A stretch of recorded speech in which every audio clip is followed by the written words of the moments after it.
Good evening. Happy Thursday, everyone. Welcome back to the Man Cave. It's that time of the week. Once again, Jeff, how's it going? How's it going? Excellent. Tanya's hiding out in here too. Yeah, I see your new label, Yeah, Tanya and Lily. Yep. Tanya and Lily. Okay, It's the Tanya and Lily show. here we It go. is. What have I done? There we go. Now something's changed up on my screen here. Okay, how's everybody? Jeff, have you had a good week? Oh, absolutely. Busy, busy week.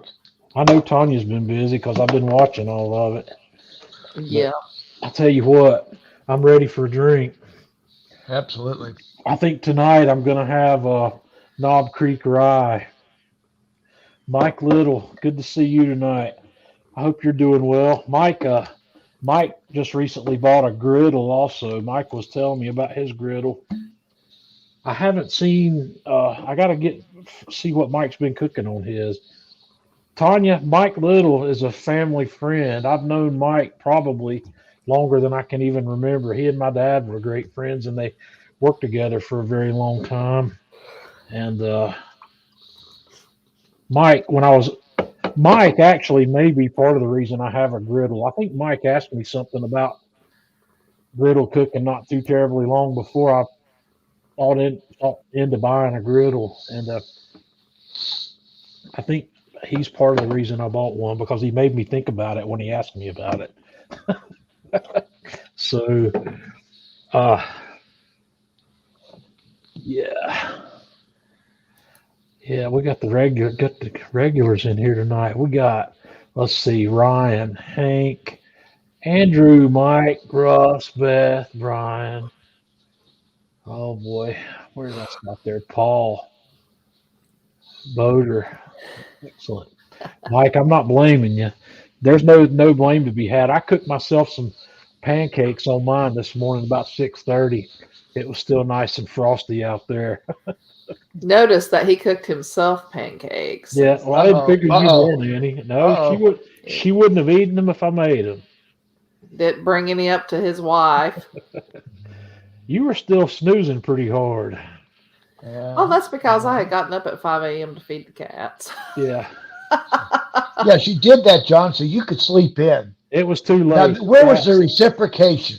It was too late. The cat I damage had already did. been done. I heard the barrel just doing her meow, and I was like, oh my gosh. And so I was trying to get up just as quick as I could. I went to But bed before Tanya did last night, and Tanya didn't put the baby gate up before she came to no, bed. sir. No, sir. The reason I didn't put the baby gate up is because Meryl was already She was already upstairs. upstairs. She was Yeah. upstairs before we came home. Okay. Well, Meryl Yeah. is that Curled one up in cat. front of the heating vent. She will not let me sleep all night long under any circumstances. That's why we keep her downstairs. But anyway, let's get started here. Cheers, everybody. Cheers. Cheers. With my Hmm. fancy new Bucky's cup.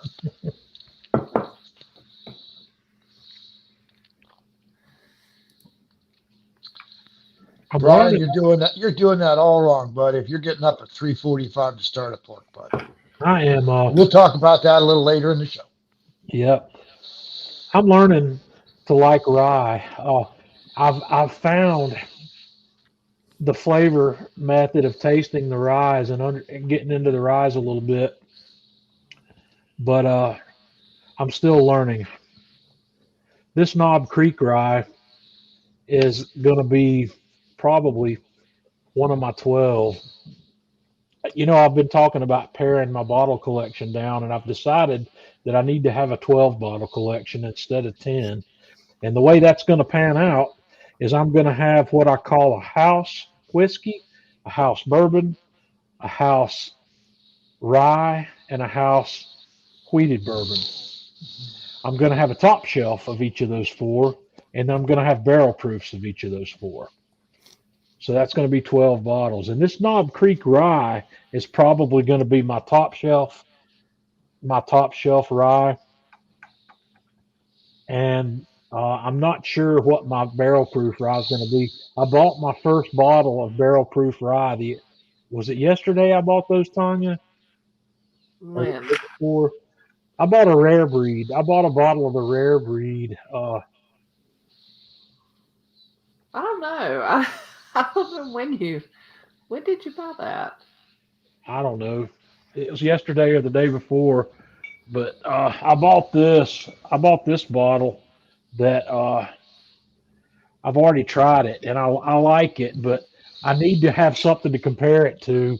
It was between buying that or buying the Jack Daniels single barrel proof rye, but I'm a little bit afraid of that one, and we'll talk about it too.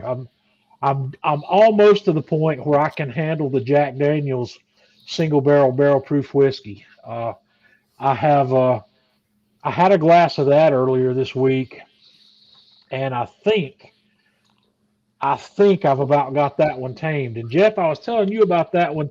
Once I got to the point where I could actually taste behind the alcohol content in that, there's a cherry flavor in that one that comes out that reminds me of that Heaven Hill black cherry in the background. So I'm going to try that one again next week, and I may even have that during the live stream next week. We'll see how it goes. Actually, no, next week's live stream will be the last. It'll be the last live stream of the year, so I'm going to get into that old Fitzgerald right there. I'm gonna have that as the last one of the year. So anyway, enough about that. Tanya, what are you or Jeff? What are you drinking tonight? Did I ask? No, you didn't ask. What are you having? I just felt neglected over here. I'm having a nice glass of Heaven Hill. Heaven Hill. Yeah. And good news, when I went to the liquor store this week, they had Heaven Hill, so it may be easily available for me now, and I'm hoping it will be because that's going to be my house top shelf bourbon, the Heaven Totally Hill. agree. Yep. And I hate to say that Eagle Rare was my real what I really liked, but I'll tell you what, Heaven Hill's Deep Yeah. Fog. Man, I love it, and they had it when I was down there this week, so I'm assuming it's going to be fairly easy for me to come by now, and I'm excited about that because I love that bourbon. And it will. I may have a bottle. The 12 bottles that I just mentioned. I'm going to leave room for what I call unicorns. If there's a unicorn that I stumble across that I want, I might pick it up. But if I'm able to get Heaven Hill, I may pass over the Eagle Rare. I might Yep. because I love Eagle Rare. Don't get me wrong, but I like the Heaven Hill better. And if it's Yep. going to be easier for me to get that, I won't be thinking so much about Eagle Rare. Well, I'm a and that's little the big thing down here. The Heaven Hill is I can get the Heaven Hill every day. well. Eagle Rare, you I'm a know. little bit jealous. Anurag, our friend Anurag, posted a picture earlier to us today from a Costco out in San Diego where they had cases of Stag for Mhm. $44 a bottle. Oh, Russ, glad you Sorry, could be here Russ. with us tonight. All right, I Tanya, have wrapped presents for 2 solid days. Holy crap, where did all these presents come from? we had That's all I Christmas gotta tonight say. with Tanya's family at Tanya's parents' house, so we've been doing that today. Tanya, have you got a coffee going up there? I do have coffee going up here. Okay. I may That's be right. You showed us in the Bucky's cup. Tanya picked her yeah. up some Bucky's cups while we were up there. So she's got at least two now because Jeff, I bought her one when you took me to Bucky's in Georgia. So I have 3 Bucky's cups now because I have to keep up with my BFF at work, Vanessa. Because Vanessa has like every time I turn around, she's like, "Look, I got a new Bucky's cup," and I'm just sitting there going, "I've got the same Bucky's cup that John got me." So I picked up 2 Bucky's cups. is she going out here to the one in Tennessee frequently or something? Or traveling? No, it's not that. I'm trying to remember which one she's going to. I don't even know if she's been to Tennessee yet, but she's been to lots of Bucky's. So when Because you got to get yourself a set of Bucky's PJs. we saw them. We did see them. Yeah. All right. Yeah. The ones with the Yeah, drop the only seat? thing I didn't see, okay, so I'm Yeah. gonna put it out there for the Bucky's people.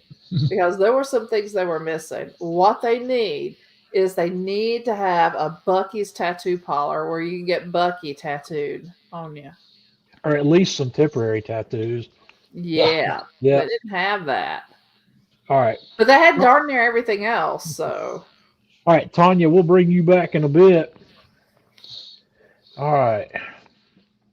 So, Jeff, did you have a fruitful week of cooking? I know I didn't. Well, I had more of a fruitful week of baking, I think, than All right, cooking. But tell everybody the story about the cookie, the Christmas cookies. well, my wife and I every year make Christmas cookies for all the schools that she's worked at, that the kids have gone to. So this year it was 2,900 and change worth of cookies, and that kind of gives you an idea. I think I've got a picture, a little better picture of the rack. I think the next picture might be of the rack itself. No, that's Kathy. That's the dining room table full of boxes. I don't think you gave me a picture of the rack. Okay, well, if you go back to that first picture, It's in the background. over there in the here. corner, yeah, that rack Yeah. there holds 10 half sheet trays, Yep. and we get 24 cookies on a sheet tray. That's 10, and then we have 2 extra sheet trays for what's in the oven. So we load that up with 12 at a time, and Right. we spent 3 days baking cookies. Yep. How many? What was your total? 2,000, I think 2,917. That's a lot of cookies. Yeah, there's a lot of cookies. I bet it smelled good down at your place this weekend. Well, it took us 3 days to do that 2,917. And we used to do that in a day, but age is starting to catch up with us. Yeah.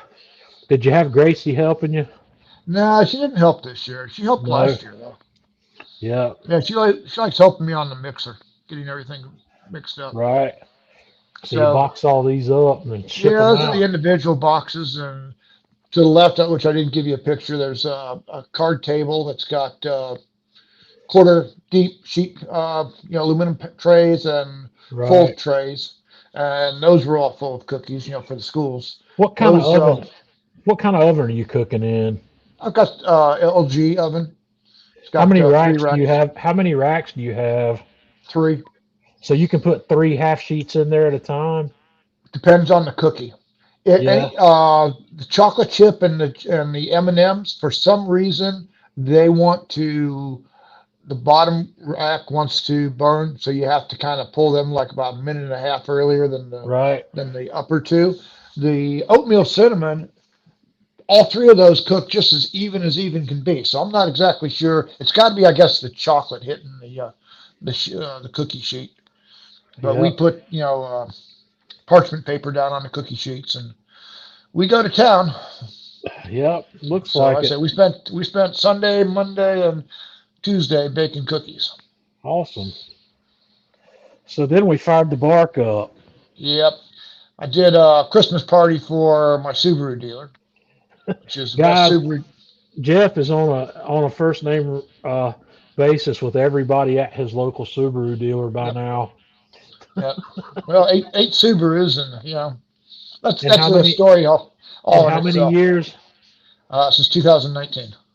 So 8 Subarus over the last 4 years. Yeah. That's crazy. Oh, one I only had 3 days. Yeah. Going to filled up with water. So you did Uh, them a barbecue lunch yesterday Yesterday. or today? Yesterday. Yesterday. Yeah. So what all? So these you got 4 butts going here, right? Yeah. Yeah. This is where I was talking to Brian earlier about him getting up at 3:45 in the morning. Yeah. You don't need to do that. And John, I found something out that's pretty cool. You know how I'm thinking you probably do your 2 butts on the second rack from the bottom, like I do. I'm usually on the 3rd rack from the Okay. bottom. Not the top one, but the next to the top one is where I cook on the bark when I only Okay. need 1 rack. that's good because I tell you what, the bark on those pork butts was a lot better. I Yeah. didn't have to, you know how we go 12 hours and then we bump the temperature up a little bit, get that bark set really where we Yep. want it, and Yep. I didn't have to do that with it up on the being in the racks like this. It's almost like it's on the what would be the top shelf. You get a Right. nice browning effect on that. I'll cook on the next time I do it. Then I'll cook up top and see what it does. I think you'll like the way your bark is. The I bark just normally was just I don't know why, but when I guess that next to the top rack just feels comfortable for me. And a lot of times that's the only rack I'll have in there. I don't cook on a drip. I don't use a drip tray anymore when I'm cooking butts. I've got foil on my heat shield down there, but I'm letting the fat drip during the first part of that cook. I But say yeah, I put them all like that. Slice down into them a little bit. Get a little more penetration. Season them up with Atlantic Grill Company Georgia butts and ribs, and you can just see how well that just falls apart. yep, So that was 12 hours in, and then I covered and uh, went for another. Let's see, I put mine on at 3:30 in the afternoon, took them off at 7, so I went for another 3.5 hours covered, and yep. these things started popping at 2:03. All four of them hit 2:03 within 20 minutes of the time that the first one hit to the time the Yep. last one hit. That's And they good. all came off at 7 o'clock in the morning. So, Our method's like clockwork. It's 14 to 15 hours start to finish yep. every time. Yep. With a 9 to 10 pounder, it shortens up a little bit when you got an 8 pounder, but Well, these here were 8.5 pounds each, okay. right? Did 34 pounds, 30, almost 34 pounds of pulled pork. Yep. That looks good. So I fed them pulled pork, chips, cookies, sauces, Would you make them everything. sandwiches or what? No, they were making sandwiches. I let them do their own thing. But the highlight of the day is, and I know you appreciate this too, is when they tell you that your pulled pork was so awesome, they haven't gotten anything that good in a restaurant. Yeah, That is to me the ultimate compliment that it you is. can get when you're doing that.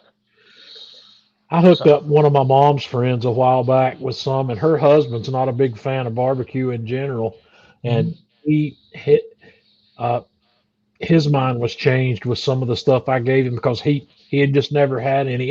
It's really unfair for the most part for people like me and you to compare our barbecue to what you can buy in a restaurant because we don't have the same constraints they have. Right. We don't have to hold it for any length of time, and we can go straight. I like to get mine in a vacuum seal bag while it's still hot, and then I fold my vacuum seal bags over on the top and use a clothespin to hold them closed. And I put them in the refrigerator and chill them before I vacuum seal them. Yep. And then also, I'm saving the the fat that renders in my foil is going into there when I pull it as well. I'm not taking that out. I'm not Well, draining I that take I out. take the fat out, but I leave the juice in. What I do is I pour the whole thing into a quart measuring Right. container, throw it in the refrigerator, let the fat come to the top and Yeah. solidify. Take a knife and pop that fat out, and then Yep. I divide up the gel into the bags, and I've got a fat separator measuring cup around here somewhere on my shelf over there. yeah, I got one too. But I just like throwing it in the refrigerator. It's so much Yeah, easier. but I let a good bit of that fat get back into mine as well. It's good stuff. Cook So they anything were all else? happy. They enjoyed it. Did you cook anything else fun this week?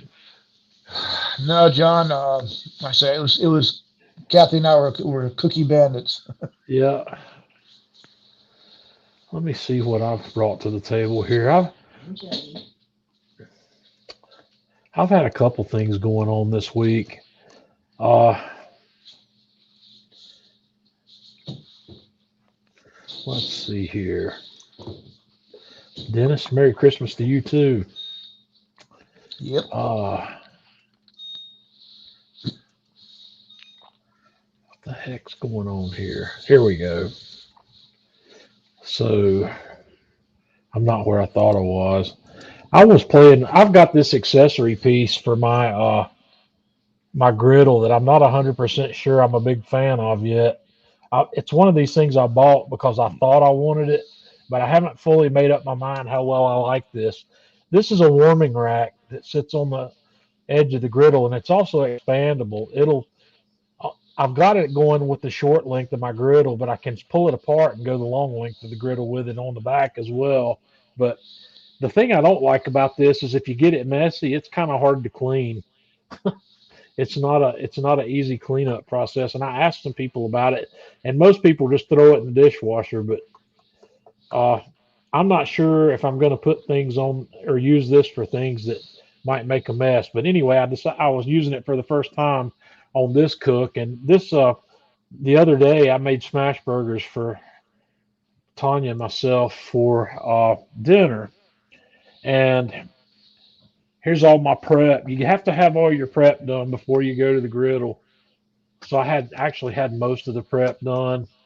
So I'm using I'm going to make double smash burger cheeseburgers. And so I'm using 3 ounce ground beef, 3 ounce balls of ground beef. And this was 20 ground chuck. I've got an onion chopped up over here, and I've got my buns ready to go. So the, I went ahead and put my onions on and a little avocado oil, and I seasoned those onions. You can't really see it, but I'm trying out I don't know if you can see it on my prep picture over here or not. Back here in the back corner, there's a bottle of this seasoning. It's from Lane's. It's called guys, from Bama Grill Master. Is that guy's name? Mhm. Jeff. Yep. This is a salt, pepper, garlic blend. It's got a healthy dose of MSG in it, and it's got butter powder in it as well. So I was playing with that to see how well I like it.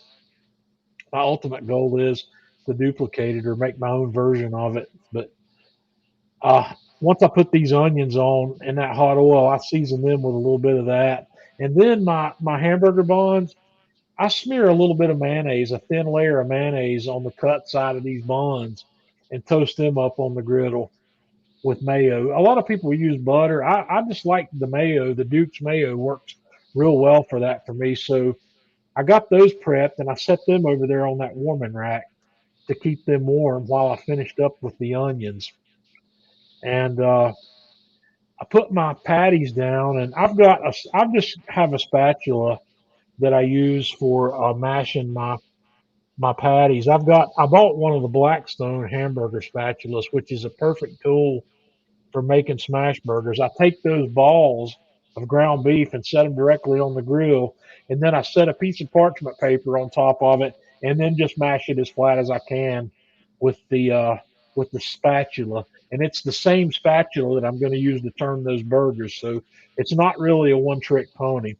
And once I laid these burgers on here, just like you see now, I seasoned them with that same seasoning blend. And here you can see everything that's going on. These patties are really thin, and you can actually start to see that they're cooking all the way through just from the one side, which means they're about ready to flip. And in the meantime, my onions over here are looking really good. So, well, I've included a video clip here that I forgot about. Really not much use here, but especially since you can't hear it. But that was right before I was ready to flip those burgers. And these burgers, the smash burgers, form this beautiful crust. And I know a lot of you guys have done smash burgers before, so you know about this crust that they form. But it's real critical when you're using a spatula to get under those things and turn them. It needs to have a fairly sharp edge on it where you can slice up under there quickly and separate it from the griddle, because it's going to be stuck to the griddle a little bit. But if you get under there quickly with it, it'll release perfectly and flip, and you've got this beautiful crust on there. And as soon as you flip it, you got to put the cheese on it, because these burgers are about done by the time you flip them. So I loaded those guys up with some with some cheddar and let that cheddar melt on there. And then I started putting these together. Tanya doesn't like a lot of extras on hers, but I was testing some of this Duke's brand. This is a Carolina Gold mustard based barbecue sauce, and it's pretty good if anybody's interested in trying that. I've been pretty happy with that. It's not my favorite, but it's still good. And it's available in a lot of grocery stores. So then I laid both of the patties on. You got two thin patties to make a double cheeseburger here, and then I put on a healthy amount of those caramelized onions, and mine's got to have dill pickles on it, and then close those guys up, and that's what we had for dinner that night, and they're delicious. Tanya was actually pretty happy with these, and this is the first time I've made burgers for Tanya on the griddle, and actually it was the first time I had done smash burgers on this griddle, but smash burgers weren't something that I'm learning how to do. I've done smash burgers for quite a while now, but just not on a griddle. I've done them on the Kamado Joe with the soapstone and with the cast iron griddle from the Kamado Joe. Jeff, you've done smash burgers plenty of times, Oh, right? oh yeah, yep. On On both the soapstone and also the new carbon steel griddle. how do they do on the carbon steel? Because I don't have any experience on that. Great. I don't have that tool, and You get a nice crust on them. But like I say, what you said about having the sharp spatula. That's mhm, why I told you. I like that old carbon steel spatula that I have, which right, is next to impossible to get anymore because that thing. Well, you saw it, way back when, when we're all playing the knives with the paper, and I took out the spatula and yeah, like, zing, zing, zing. yeah. Mine's not that sharp, but it's sharp enough with a quick flip to get it up under there and flip these guys. So, and I also like it. I don't know if you can see in this picture here on the lower front corner of this one on the left, when that Crusty cheese rolls cheese. off onto the griddle, yeah, it gets a nice crust on it, and you don't want to lose that. That needs to be on That's the burger. gold. Yeah, so that's really good. That was one of the cooks I did. I also did some chicken wings this week because the January article I'm writing for the newspaper is going to be on buffalo wings, and I needed some photographs to go with the article that I'm writing about wings. So I went to the local chicken processing plant and bought chicken wings, and I like to buy the whole wing, and I cut them down myself.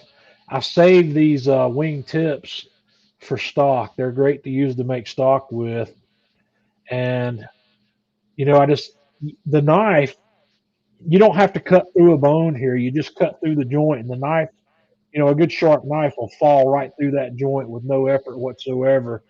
And I also like to buy wings this way because I feel like the flat and the drumette that I end up with when I'm done is usually bigger than the ones you buy when you buy a bag of these party wings.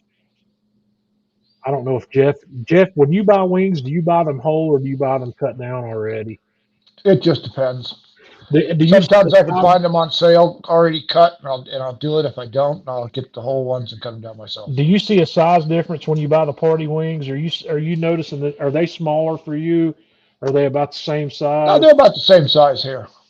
What about price wise? Are you paying more for the ones that are cut down already?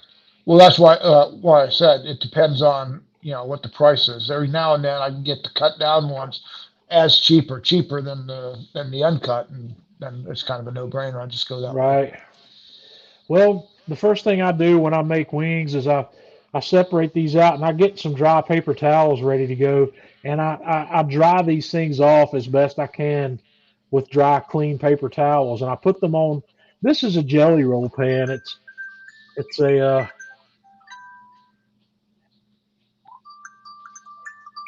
it's a hang on a minute. I'm getting a phone call. It's my mom, and I don't know if she doesn't realize I'll have to call her back later. But I dry those off and I put them on a pan on a rack, and then put them in the refrigerator and let them dry out for a minimum of several hours, and preferably overnight. And that dries the skin out, which helps them crisp up when you're cooking them on a grill. So in this case, I had it for about, I don't know, 2 hours. But I only got these in dried for 2 hours or so, but it longer's better. And then when I'm done with that, I pull them out and I drizzle on a little bit of olive oil and I just smear it off with my hands because I only want a really thin coat of oil on there. And then I make a seasoned flour. And in this case, I've used just an all-purpose flour, and I've added some of my own salt, pepper, garlic blend to the flour here because I want to season these with that. You could season them with salt before they go in the refrigerator and let them dry brine in the refrigerator if you want to. But this is how I like to prepare mine to go on the grill. And I've got my grill running at about 400 degrees. Uh, I cooked on the Camp Chef Woodwind Pro, and I had it running 400 degrees. And I just put these things on there and I let them stay there. I don't have to flip these or anything because I'm not really doing anything over direct flame. And I'm 30 to 40 minutes is all these take. And at 30 to while that's going on, I made some traditional buffalo sauce, and I'd like to talk about this for a minute because well, I don't know if I can call it traditional buffalo sauce or not, but the traditional buffalo sauces are made from butter and hot sauce, and that's all that goes in them. And a lot of times it's equal parts of the two. And in this case, I used a half a cup of butter, half a cup of hot sauce, and you heat that up. And the thing about it is it doesn't really form a good emulsion when you heat it up. It makes a good sauce, but the butter and the hot sauce don't like to mix very well. You can whisk them together, but there's a little trick I tried here and it worked beautifully. And after I got that nice and warm, I put an eighth of a teaspoon of xanthan gum in there and then I whisked it with that whisk until everything came together. It allowed that butter and that hot sauce to emulsify, and it did not break after that. It stayed together, and it also thickened it up a little bit. The hot sauce at an equal parts ratio is not particularly thick. It's kind of runny, and this xanthan gum, just like I said, 1/8 of a teaspoon of xanthan gum in there gave this a thickness. Once it cooled down a little bit, it would be the same. This is the same thickness as anything you'd buy in a bottle of, of buffalo sauce, and it doesn't affect the flavor whatsoever. So that's the sauce I made. And I was making the sauce also to talk about in the newspaper article. But I just shot this picture once again to show how well that Camp Chef makes smoke when you've got something in that smoker box. It's crazy. But this is what that chicken looks like when it's ready. At this point, uh, you can't, I know you guys can't feel this, but I'm hoping you can see that I have a crisp exterior on that chicken. I know you can't know that without touching it and without feeling it, but that's a really crispy exterior, and that flour out there helps that. That flour is one of the things that gives you that, and it also gives you a better surface for a sauce to adhere to it. So I took these off at this point, put them in a little mixing bowl, and I poured some of my hot sauce in there and just tossed these guys in that hot sauce to get them coated. And then I put them back on the smoker for another, I don't know, 5 to 7 minutes to let that sauce set up. And here's what you have right before I'm ready to take them off again. And a little bit of blue cheese dressing as a dip for these wings, and they're fantastic. That's my wing process. And Jeff and I, we've done wings. We've spent a lot of time sorting out how we like to do wings. And I think this process, Jeff, have I missed anything in our process that we've Nope. come up with? You can cook them hotter than 400. Yeah, There's the only no difference, I reason. do mine on the pellet, Joe. Like the sear I get on it. Yeah, the pellet Joe's bringing a radiant heat element to that cook also, and they'll cook Yep. a little faster on the pellet Joe. But these came out really well, and I got the photographs I need to write the story with. So that's the main reason I cooked wings. I bought 7 whole chicken wings, and I paid $2.49 a pound for those, and I had so a total of 14 pieces here, which is 14 wings, I guess you'd call it if you're buying them by count in a restaurant. That'd be 14 wings that I spent $5 and change on. And just out of curiosity, I didn't know what, I don't buy buffalo wings at restaurants, so I don't know what they cost.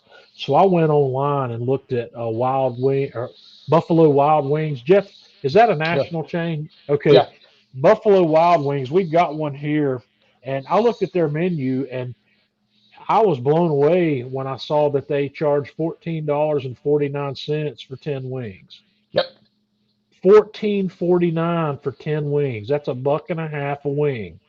Yep. And I just didn't realize they cost that much in these places. But since January, the first weekend in January when this story is going to run, you know, it's college bowl season, and then you got Super Bowl looming in February. So it's one of those things. Mike, no, I haven't done wings on the griddle, and I don't really think I ever will. I don't really think that's a good process. Jeff, could you, if I did them on the griddle, Mike, it would be in a Dutch oven with some oil in it, and I'd be deep frying them because I still believe that the best way to cook wings is to deep fry them. You'll never convince me otherwise that it's better to cook them on a grill. I don't care about the smoke flavor. I care more about the texture of the wing I'm Crunch. eating than the smoke flavor. So everybody in my audience, everybody's about the smoke, and I'm just on certain things. I'd rather have other things be prominent, and it's about the texture of the wing. And it's hard to get a crispy wing on a grill, but this process that I'm not going to say that I've developed this process, but it's a process that Jeff and I built after trying, I don't know, we did 10 different wing cooks, probably trying to come up with the best solution for cooking them on a grill. You know, and there's a lot of people that they'll do a hybrid solution. You can put these on a grill at 225 for an hour in some smoke and then drop them in a deep fryer. And then you can have a fairly crispy wing that's got some smoke flavor to it as well. But I just like, if it were up to me, if I were going to eat wings more frequently than I do, I would be deep frying them rather than cooking them on the grill. But I don't know about the griddle. I don't know, Jeff, how if you wanted to cook wings on a griddle or in a pan, I'm not so sure how that would work out. The first thing is the sauce. You're going to have to make sure you've got a sauce that's not got sugar in it. Yeah, because it will flat Uh, out Yeah, because it'll scorch and burn burn. it. Yep. I don't know. I don't know if I'm sure people have done it. I'm not going to deny that. I'll Oh, have to do a definitely, little. people have done it. It's just it Yeah. wouldn't be my preferred method. Yeah. It's one of these situations where I'm not going to say don't do it. And Mike, I'm all about experiment. I think you should try it if you think it's a good method. Uh, you can cook. You can cook them. I don't know what the end result's going to be like because I haven't done it. So, uh, and Josh is talking about the air fryer there. The air fryer is another good way to cook wings, and that's one of the things Jeff and I have been trying to achieve is higher rates of convection in these grills, and that's why a pellet grill does such a much better job of this than a Kamado grill does because you've got a lot Yep. more airflow going through there. And yeah, Brian, the vortex, and the reason the vortex works so well is because it's creating a lot of convection inside that Weber kettle or Yep. inside even a Kamado. If you're using a vortex in a Kamado, it's focusing that airflow and it's a higher rate of it. Anything you can do to increase the airflow is going to make better wings. And that's what Jeff and I were doing by trying a bunch of different methods and a bunch of different temperature ranges on pellet grills. So, yep. All right. Well, that's the end of my wings. This week, I wanted to do some of these sausage cheese balls that are kind of popular around Christmas time, or they're popular around Christmas time with my family. My mother-in-law makes them more than at just Christmas, but I've only made these a handful of times in the past, so I wanted to try a couple things. And I did 2 batches, and the photos here are from my second batch because I wasn't as happy with how my first batch came out. But the way I've made these in the past, you've got three basic ingredients in these sausage cheese balls. You've got Bisquick, you've got sausage, and you've got cheese. And in the past when I've made them, if I'm not mistaken, I made them with equal parts by weight of each of those things. So that's what I did here. So I just chunked up my cheese and put it in the food processor. I've got some extra sharp cheddar and some New York extra sharp cheddar. That's why there's 2 different colors there.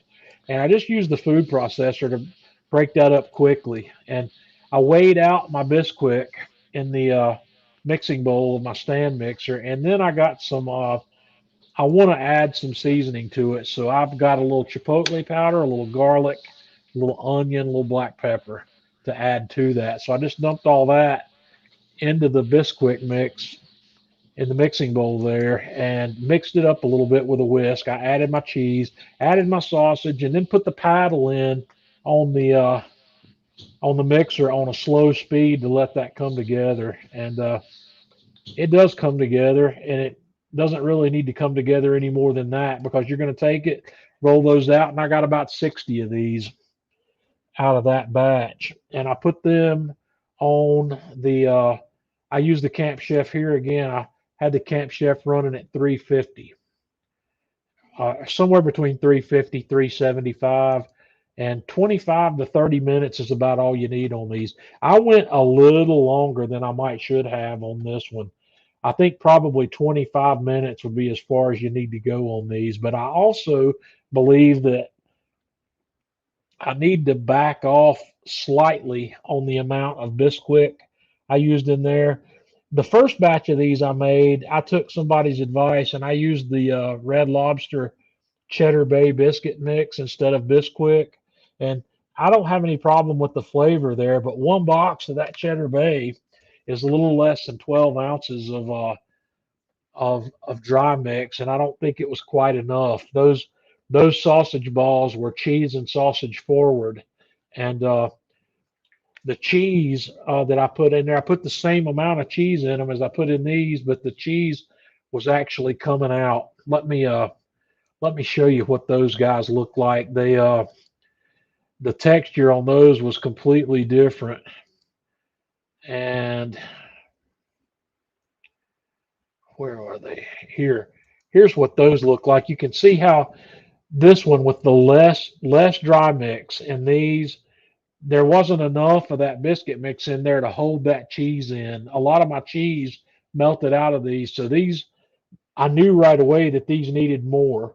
So if I was going to use the Cheddar Bay mix again, I would probably use 1 whole box and then maybe, I don't know, I would get my scale out probably and get somewhere in the 13 to 14 ounces at a minimum on that. But that's what it looked like with less of that in it. And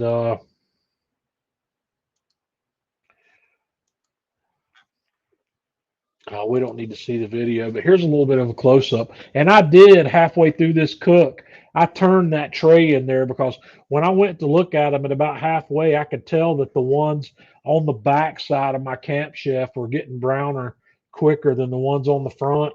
So I spun the tray around, and these are some of the darker ones. And normally when I do these, they don't quite get this dark. I probably let these go a little longer than I needed to, but once again, guys, this particular snack, Jeff, have you made these before?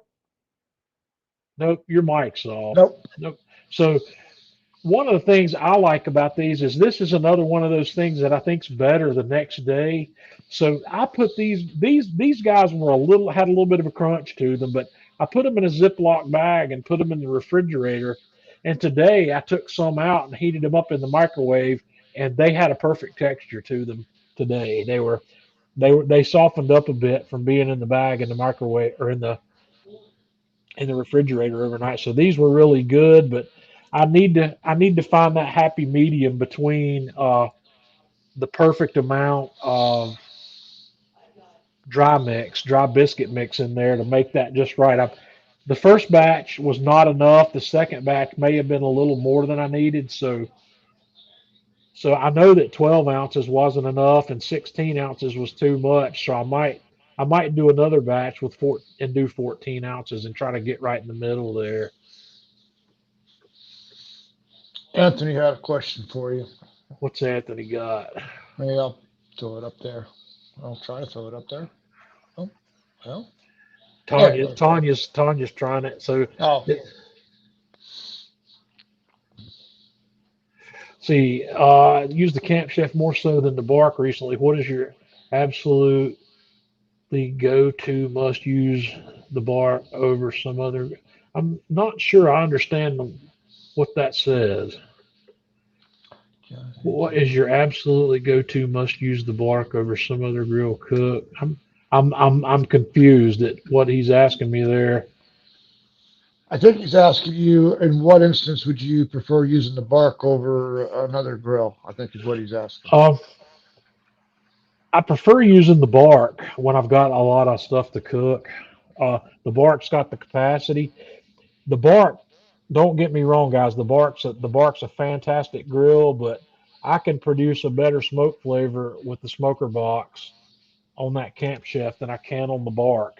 If I want to, one of the things that people complain about pellet grills is, or the biggest complaints about pellet grills is they don't produce enough of a smoke profile, but that's not the case with that smoker box that we have here. I've actually over smoked things with that Camp Chef. I've put too much smoke on some cooks with that thing. But that being said, if you're going to run that smoker box, you have to be able to feed it periodically because the smoke chunks you put in there will burn up quickly. Like it'd be like tending a wood, an offset or a stick burner. You got to add chunks to it every 30 or 40 minutes if you want to keep that level of smoke going. Now, that being said, the overnight cooks, Jeff, for the pork butts and the briskets that are going to run overnight, the Bark produces better smoke at that 200-degree point than the Camp Chef does. It produces more smoke at 200 degrees than the Camp Chef does. So if I'm going to run overnight, if I'm going to cook overnight butts, I would more than likely. I've done it on both. The difference is not significant, but there is a difference. I can tell a difference. So I don't mind running the Bark. And oddly enough, the Bark probably doesn't use any more pellets, even though it's a lot bigger cooker. That Bark's double insulated, so it's quite efficient with the pellets. So I don't know. I guess Anthony, it's whatever mood I'm in. I try to use all of my stuff periodically. I don't like to let anything out there sit for any length of time without getting used. So I may use the Bark or I may use the Camp Chef depending on which one hasn't been cooked on more recently. Does that make sense, Jeff? Absolutely. We got to show the love to all of our Yeah. attorneys. I don't have there's nothing on my deck that I don't love cooking on at the moment. I love cooking on everything that's out there. So I try to run them all. And there are some things where, like I said, I know most of my audience is Kamado people, but there are certain things that the pellet grills do better than the Kamados. And maybe that's worthy of a whole live stream one night where I could show do some demonstrations of the differences in the two, where one thing does just better than the other. I love my I Kamado. Yeah. Well, I I'm definitely always gonna think be chicken comes out better yeah, on the Bark than it does on the Kamado. poultry. Yeah, that's And one thing.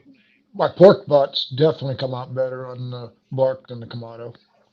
Anthony, I don't think I'm going to be able to give that grill up. It's still out here.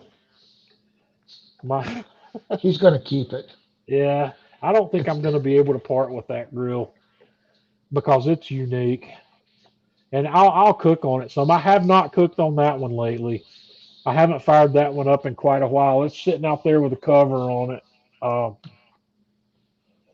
maybe I don't know. My one Not, grill that I haven't used in a long time is the Kettle Joe. I just yeah, the Kettle Joe. Don't get me wrong; it's a great cooker, but anything that I can do on the Kettle Joe, I can do on one of the other grills. I haven't found the true. Okay, this is the niche for the Kettle Joe. This it outperforms everything in this one instance. I well, haven't found it. the kettle Joe is not meant to be something that's better than a Kamado in any way. I'm I think I like to call the kettle Joe a what's the term I'm looking for here? It's a Precursor well, either to that getting or the Kamado. it's a I compare it to the smart car. You buy a smart car yeah. as a entry level to as you're leaning towards getting into a Mercedes Benz. Oh, here's the term is it's a gateway drug. That's There you go. exactly what it is.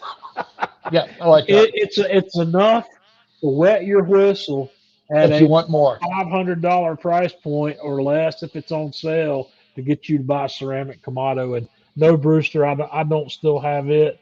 I moved it out because of space concerns. And I'm not so sure what the status of the Kettle Joe is right now because it still hasn't been back on KJ's website, and it's been off their Yeah, website for I think at least 6 months now. So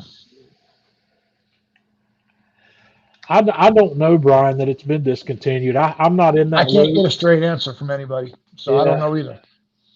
I'm not confident. I wouldn't expect to see a V2 on that, Yeah. but I don't know what they would do to it for a V2, well, other I know than what I do to it. oh yeah, There are there are certain design aspects on that grill that I don't like. it needs some insulation, Well, some it's not insulation, gasket material. I think part of my problem with the kettle, Joe, is that they use the word kettle, and because they use the word kettle, my mind wants to compare that thing to a Weber kettle, and what they have is a metal Kamado. That thing's more like it's more like a ceramic Kamado than it is a Weber kettle.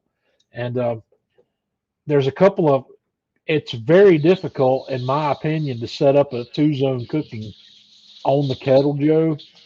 I know there are workarounds for it, but there's not a provided solution without you having to do a workaround to get a good two zone setup because of the shape of the firebox. Yeah. And The the closest you can kettle, come to it is buy a set of deflector plates for the Big Joe and use yeah. those in the kettle. But still, if you want to create a significant two zone cooking area, you've got to put a lot of charcoal in that thing because of the conical shape of that Hmm. firebox. That firebox down at the bottom is very small, and you need it out like this if Yep. you want to create a two zone, which means you've got to make your charcoal this deep, and Or you get that's hard yourself to manage, a junior basket to throw in it to right? raise it up. So, but like I said, there's workarounds for it. There's always a workaround, but Well, there's a workaround for everything, but it's just not a satisfactory workaround. yeah, I would like to have seen a difference there. What it needs, all it really needs, is a grate, a charcoal grate that sits on top of the lower Yeah. part of the firebox, where you can bring your charcoal up there for a two zone setup. And And but what would be ideal is they put it on a screw so that you could screw it up so you could raise that grate right, up and down so that you could really control the, where your coals are. So if you wanted to raise it up for a yeah. nice sear, you could. All right, bring Tanya back up here. You still awake? Barely. Barely. So, yeah, it's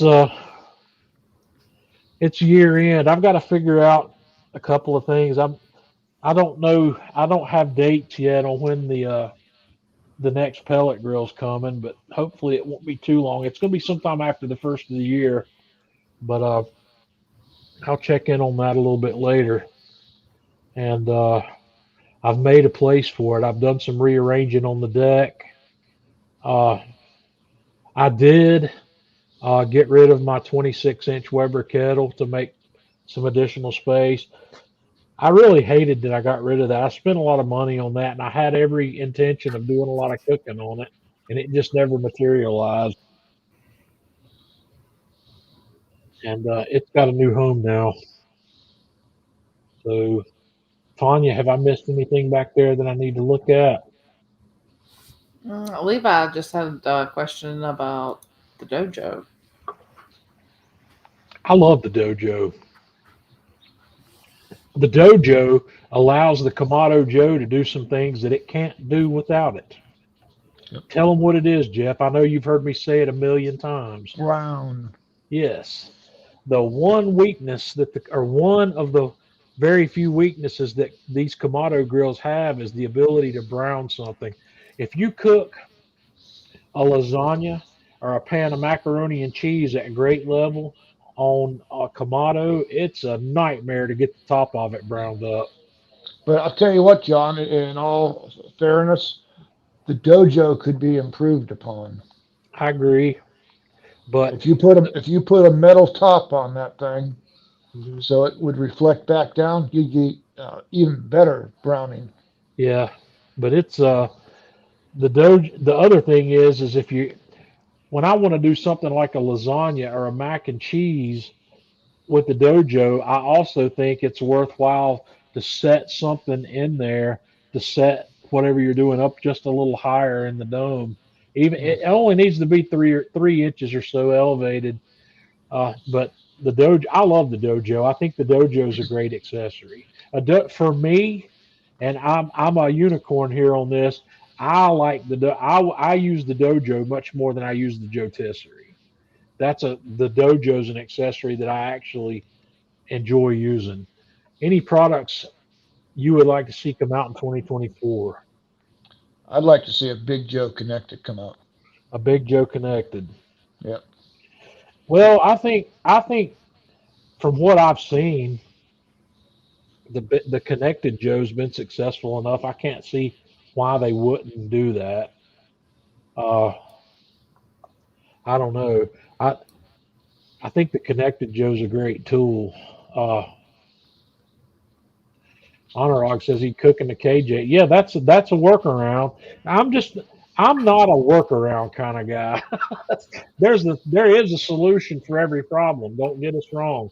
There is a workaround, but I love it when I can do it all in one tool. I can do it all on either of the two pellet grills. I Mhm. can throw it on the master or on the I can throw it on the the bark or on the camp chef and get a perfect result. Uh, there there may be some workarounds. There are other workarounds available in the Kamado. I have seen Chef Eric set up two racks on the divide and conquer system. He will put the soapstone on the top rack, and he'll put hot char. He'll have that soapstone preheated very well, and then he'll put hot coals on top of the soapstone, and then slide a pan of something underneath it. I think he did a video of this one time, and he made some sort of crab dip with soft shell crab. You remember that? Yep. And that browned up fairly well with that method, but that also requires that hour of or whatever preheat on that soapstone. That, doesn't your camp chef, you've got that burner on the side. Don't they have a pizza attachment for that? They do, and I haven't bought it yet, but How much do they want for it?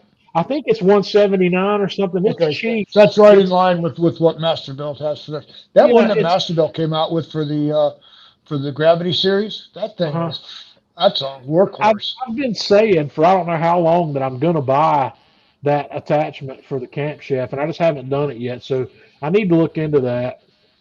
I will. I'll look into that after Christmas because I don't. There's no reason. I think I think I can get a Neapolitan pizza with that, and I Yeah. want to try it because The I know. if Masterbuilt would have come out with that before I bought the Alpha, I may not have bought the Alpha. Yeah, It does that good of a job. I don't know, man. The Alpha's a what I I would put the MCM really right stuff stamp on, Oh yeah. Jeff. The Alpha's But a I'm perfect. saying now for 199 for the Masterbuilt pizza insert versus what was it, 24.99 for the Pizza Oven? Yeah. That's a pretty big difference there, buddy. Well, it's a big difference, but I once can buy a lot of again, other toys. how hot you have this? So how hot can you get in there? I had it the deck on that thing running 725 Okay. on the Well, Gravity series, and what you figure what if you is put it on that above it? burner, you're going to go hotter than that. What's above the deck? Is it It's a stainless steel? yeah, stainless steel, so it's a box that's about Yeah. 4 inches high, and Has it's that thing hit beveled. the street yet? Is it Oh yeah, available? it's out. Yeah, Okay, because it's been I'm out not. for probably a year and a half. Yeah, I'm out of touch with that. I'm hoping to get back in that loop in the new year, maybe We're if working all on goes it. well. Uh, I'd like to see it, but Camp Chef, I don't. It's okay to talk about the new one, right, Jeff? New one, what? The new can or not the new or the new master built. Yeah, the XP. Well, that's all already out there on the web Right. as far as delivery. There's a new model of the Gravity series coming out. Is it called the XP? XT, extra tough. XT? Okay, What it so it's is it's as the 800 is deeper than the 1050. Okay, but it's not as wide as the 1050. So what they've done is the XT version is as deep as the 800 and as wide as the 1050. It's all stainless steel grates. Um, you don't have the slides going in, the two slides going in anymore. It's a handle that you raise and lower, which closes the dampers right. on the box, on the burn But box, and the this is something I'm very curious about. I really want to see this thing because after my experience with the 560 and the 1050, is that the right model numbers? yep. Well, My 560 has been discontinued. okay, so I've not had my hands on the 800, but the my two overall commentaries were, and I stick by this. Out of Hmm. all the grills and smokers I've ever had, the best tasting barbecue I've ever had has come off of the Masterbuilt Gravity series. Definitely agree with you. The thing I don't like about the Gravity series is the build quality, and it appears now that this XT they've made it extra tough and it's got a Mhm. higher quality build, and Right, it's all the metal in the critical spots in the burn box and whatnot, that's all been beefed up. It's all double insulated. Uh, the 800 was the last Gravity series that came out, and they took all the problem areas that they had with the 560 and the 1050, and they fixed that on the 800. So the right. people who have the 800s don't have the complaints, the burn box, you know, burning out the metal on the inside, even though it has a fire brick in there, Yeah, which is what it was actually designed to do. Jeff, you know what I'd like to see ultimately, and I know What's it's up? probably never going to happen. I would like to see the frame and the chassis of something like the Gravity series made out of a 3/16 steel, Mhm. heavy. You know, I would like to see that grill made in a configuration where it's going to last somebody a lifetime.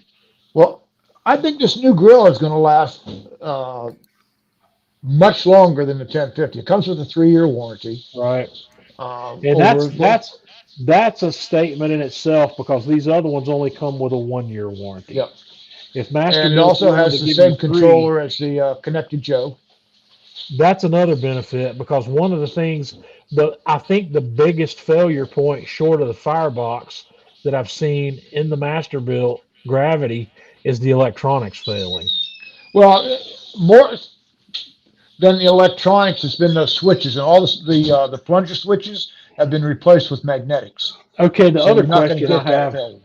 does the other thing I didn't care for on the 560 and the 1050 was the wall wart 12-volt power cable. If they change that, Well, it's going to use the same power cable that the Connected Joe is using. okay, what is So that? it's I don't have well, that. it's 110, and then it's got a transformer that steps it down to I think probably 12 volt. So it's a regular 3-prong plug to the wall, Yeah, and it's got a box in the middle. it's got a box behind the panel that takes care of Okay. everything. Lily was here earlier, Anthony, but then The she's cats. popped down. Yeah. Yeah. They have And been such big help. Anthony, I'm helping glad me you like the wrap. mac. Yep, I'm glad you like the mac and cheese. I've got so many. Let me tell you this, Anthony. Also, out of all the mac and cheese video, I've made a lot of mac and cheese videos. I think the best tasting mac and cheese I've made in terms of my recipes is one that I made on the Atlanta Grill Company YouTube channel. It's called Sizzle Mac, and I made it on the.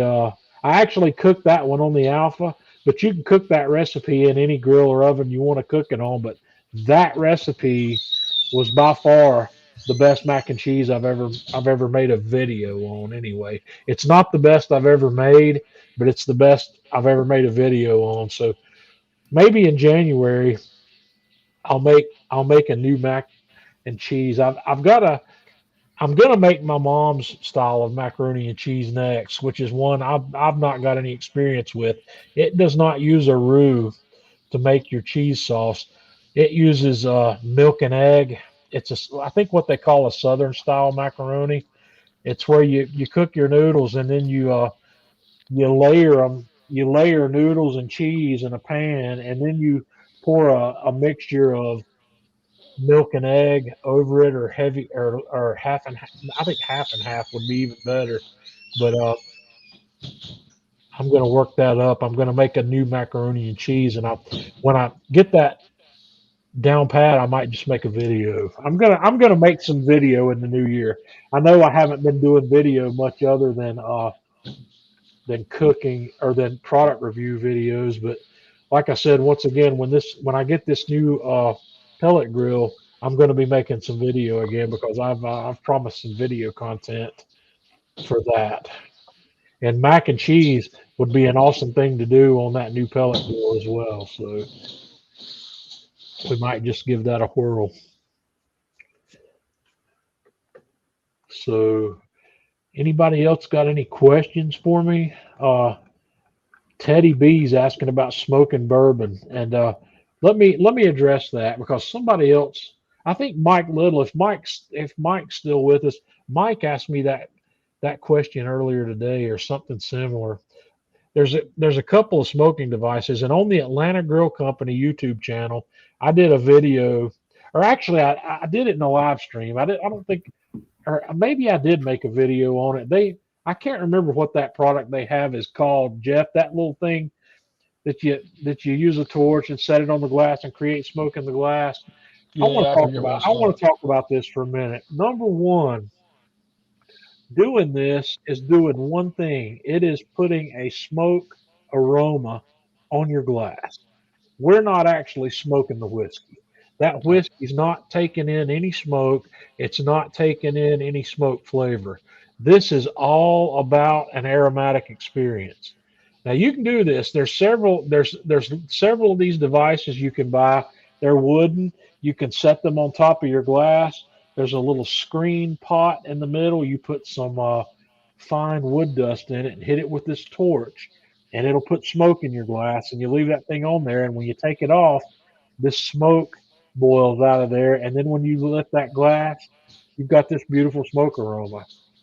Sometimes it's overpowering. Sometimes it's too much. And that's one of the things I noticed with it when I was playing with it. If you're not careful, just like smoke in any other instance, you can have too much of it. And it's overpowering in some cases. My humble and honest opinion is if you want to do that, get a paper towel, fold it over on itself 3 or 4 times, set it on some hard flat surface, and dribble on some liquid smoke onto that paper towel. Take your whiskey glass, invert it, and rub it on that paper towel just like you would wet the top of a margarita glass before you salt it on that liquid smoke. Make your drink in that glass, and you're going to get the exact same effect, and it's not going to be overpowering. When you raise that glass to your face, you're going to get that smoke aroma. Jeff, I know you haven't probably tried this, but are you following what I'm saying here? Yeah, I'm following what you're saying. I mean, I've had it. I've had the smoked bourbon, Yeah. and you're absolutely right. Sometimes if they do it too long, it's like somebody blew cigarette smoke in your Well, face. one of those, when I was playing with that one I got from Atlanta Grill Company and when I was learning how to use it, I actually did one and I had enough smoke in the glass that there was actually some condensation and some brown, I don't, Tar. yeah, that stuck to the inside of the glass and it was unappealing. It was so strong. It's a tool that you've got to learn to use. And once again, smoke is my favorite seasoning, but it is a seasoning that has to be used sparingly. And yeah, Honorog's correct. If you want smoked, go get yourself some Scotch whiskey. Uh, that smoked peated Scotch, that brings a. But then again, that's I have a love hate relationship with Scotch because I'm not a fan of the peated malts and whatnot, the peat smoked malts. I don't know. I'm just weird in that aspect. I've got some Scotch whiskey up here that I do like. I mean, these one of my audience members a couple years back sent me a voice message. He is from the Orkney Islands. He lives on the Orkney Islands, which are on the far northern tip of Scotland. And there are two distilleries up there. There's Highland Park, and I like this Highland Park. And Highland then Park is good. there's this other distillery called Scapa. And these two, and I don't know why it is, but these two, for me, taste a bit different than than stuff like Lafroig or Talisker or some of the other uh, Scotch whiskies that are from central and southern Scotland. I don't know why, but there's a complexity difference in these two. This 12-year-old Highland Park has a little bit more complex flavor than the Scapa, but there's something about the minimalism of that Scapa that I love, and maybe I'll have a pour of those. I haven't had a pour of either one of those lately. Those are both expensive bottles. Uh, that 12, there's a 10-year-old Highland Park that's less expensive than this one, but I don't remember what I paid for these, but I'm thinking I'm in the $70 to $85 range for each of those bottles. Uh, but they're pretty good. Hank, Merry Christmas. Uh,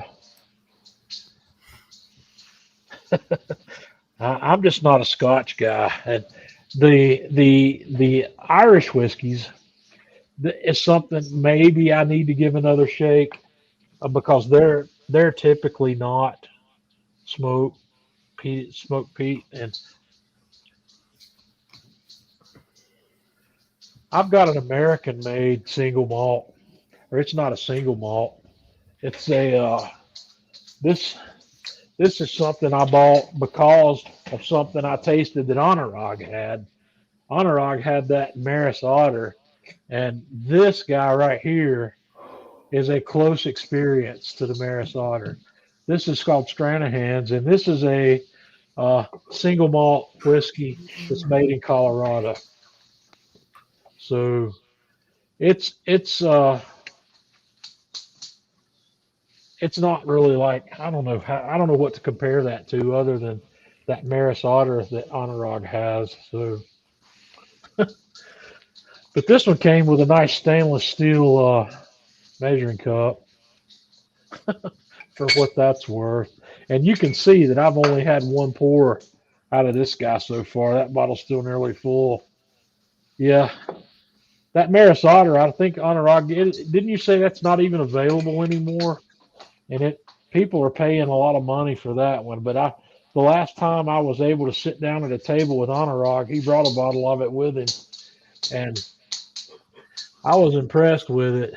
But it's it's the same concept as what's in this bottle right here. It's a single malt American made whiskey. And the thing that struck me when Honorog told me he had Maris Otter, that sent bells ringing in my head, because as a former home brewer, I used to buy Maris Otter malted barley for my beer. I would the base malt that I would make most of my beer with was Maris Otter.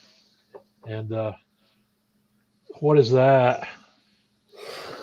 Chivas. Chivas Regal 18 year. How much is that bottle? 86.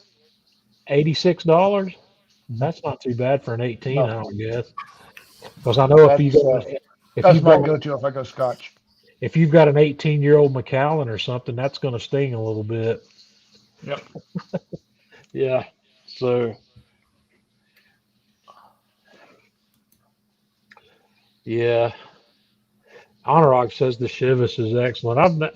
Is that a single malt? Chivas is blended, isn't it? Yeah. Yep. Okay. Yeah. And that's for the 17 or the 18 year. If you want to go with the 25 years, $3.59 a bottle. Yeah. All right. I'm done with all that. We got to wrap up. I'm done, guys. I've got to go back to work tomorrow night. My vacation's over, so we're gonna wrap up.